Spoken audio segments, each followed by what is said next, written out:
L'homme triste et l'hirondelle. Sous un arbre vivait un homme triste qui ne savait pas parler, pas se déplacer, et voyait tout en noir et blanc. Il avait toujours vécu seul ainsi.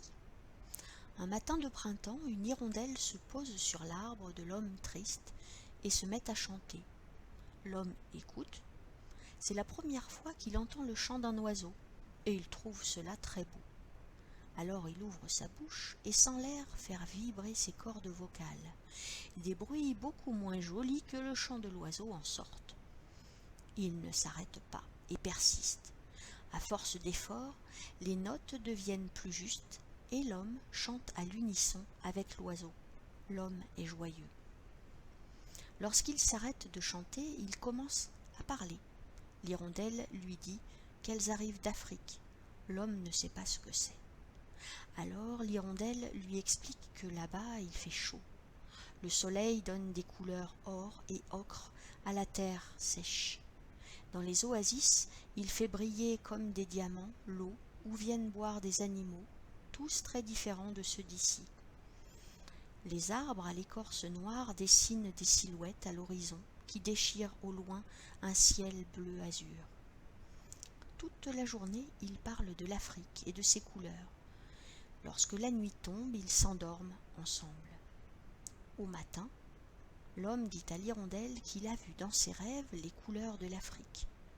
Au fur et à mesure qu'il lui décrit, ses yeux perçoivent les couleurs autour de lui. L'homme est ravi.